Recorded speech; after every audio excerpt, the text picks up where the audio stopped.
میرے رسول کریم نبی رحمت علیہ السلام، مکے کا زمانہ اسلام پر غربت تھی، کمزوری تھی۔ قبیلہ زبید کا ایک شخص مکے آیا، زبیدی، ایک مکے میں منڈی لگتی تھی، اس کا نام تھا حضورہ۔ یہ جو حضورہ منڈی تھی، اس منڈی پر ابو جہل کا قبضہ تھا۔ آج کل تو نہیں قبضہ ہوتا منڈیوں پر کسی کا، حضورہ نامی منڈی پہ نا ابو جہل کا قبضہ تھا۔ اونٹ بڑے خوبصورت تھے، شاندار تھے۔ اس نے کہا میں نے بولی دینی، ابو جہل نے اعلان کیا خبردار کوئی بولی نہ دے۔ بڑی دور تھا قبیلہ زبید، وہ آدمی واپس لے جا نہیں سکتا تھا، مجبور ہو گیا۔ ابو جہل کہنے لگا چوتھا حصہ قیمت دوں گا اور اونٹ تمہیں دے کے جانے پڑیں گے، یعنی اگر لاکھ کے ہیں تو 25,000 کے دو۔ بندہ بڑا پریشان ہوا، چودھریوں سے بات کی تو کہنے لگے بدماش بڑا ہے، ہم شریف لوگ ہیں، شریف اور بزدل میں، بزدلی کو شرافت کا نام نہ دو، پکی بات کر رہا ہوں، شریف اور بزدل میں شریف ضرور بنو پر بزدل نہ بنو۔ جی ہم جی شریف لوگ ہیں جی، وہ کیا مطلب؟ کوئی پاس نہ آیا، وہ بیچارہ نا کونے میں بیٹھ کے رونے لگ گیا، کہنے لگا میں کدھر جاؤں یارو، میں واپس بھی نہیں لے جا سکتا، اور چوتھے حصے میں دے کیسے جاؤں، اتنا نقصان۔ وہ رو رہا تھا تو کہیں حضرت زید بن ارقم نے سن لیا۔ آپ فرمانے لگے کیوں روتا ہے؟ کہنے لگا یار میں نے تو اہل عرب کی تعریف سنی تھی، میرے ساتھ کھڑا ہی کوئی نہیں ہوتا۔ تو آپ فرمانے لگے تو نے عربی دیکھا ہی کب ہے؟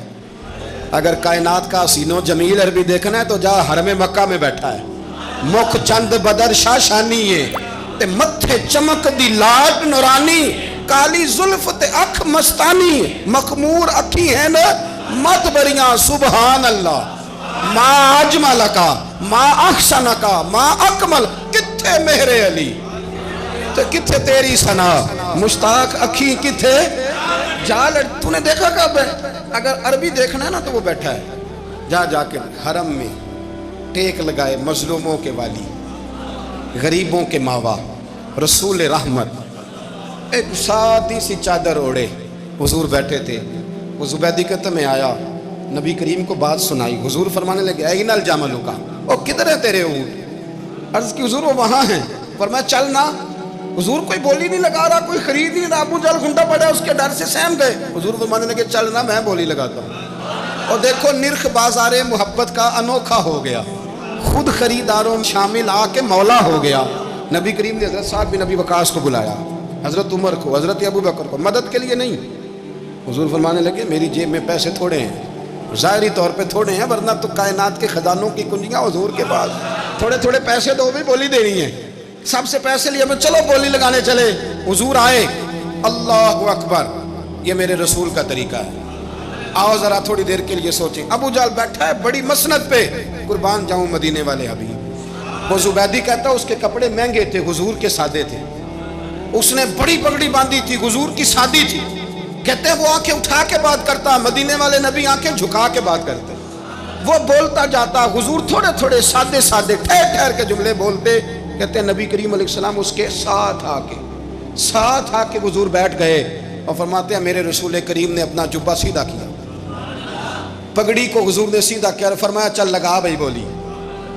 ایک اس نے لفظ بولے، پھر حضرت ابو بکر نے بولی دی، پھر حضرت عمر نے دی، پھر سعد بن ابی وقاص نے دی، پھر زید بن ارقم نے دی، پھر رسول کریم نے دی۔ وہ کہتا ہے جتنے میں بیچنا چاہتا تھا نبی پاک نے ڈبل میں میرے اونٹ خریدے، ڈبل میں اونٹ خریدے میرے رسول۔ سلام اس پر کہ جس نے دشمنوں کو بھی قبائیں دی، سلام اس پر کہ جس نے گالیاں سن کر دعائیں دی۔ اور میرے اعلیٰ حضرت کہنے لگے جاؤ جا کے اعلان کر دو، غم زدوں کو رضا مجدہ دیجئے کہ ہے بے کسوں کا سہارا ہمارا، بے کسوں کا سہارا، جاؤ غم زدوں کو رضا مجدہ دیجئے کہ ہے بے کسوں کا سہارا۔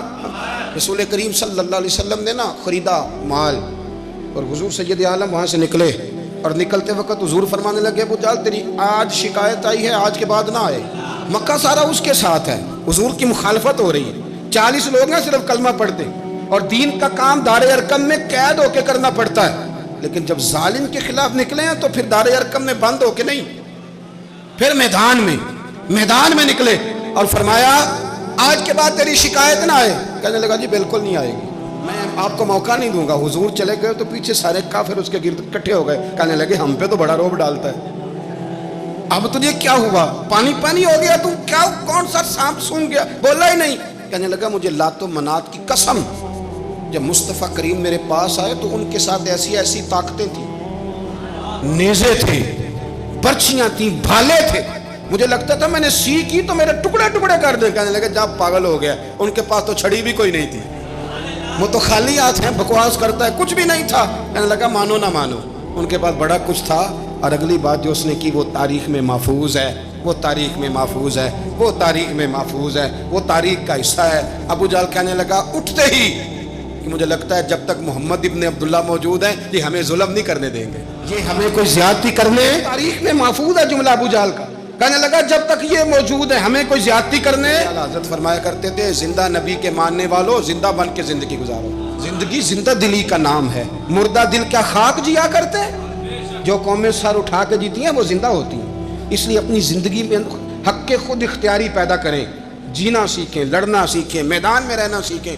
سہم سہم کے وقت نہیں گزرے گا, ظلم سہنے سے بھی ظالم کی مدد ہوتی ہے.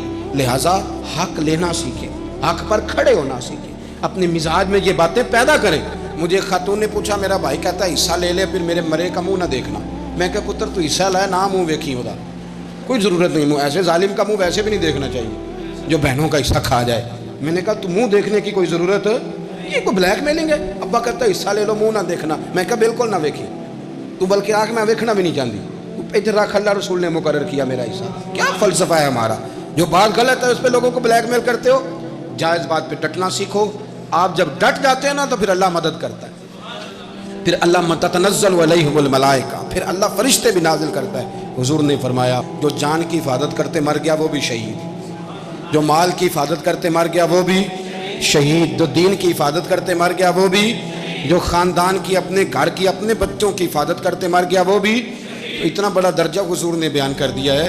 تو کبھی بھی زندگی میں ظالم کے سامنے سرنگو نہ ہونا, کچے پلپلے ہونے کا کبھی بھی اظہار نہ کرنا, کھڑے رہنا. جو کھڑا رہتا ہے رب اس کے ساتھ رہتا ہے. اللہ سمجھنے کی توفیق عطا فرمائے.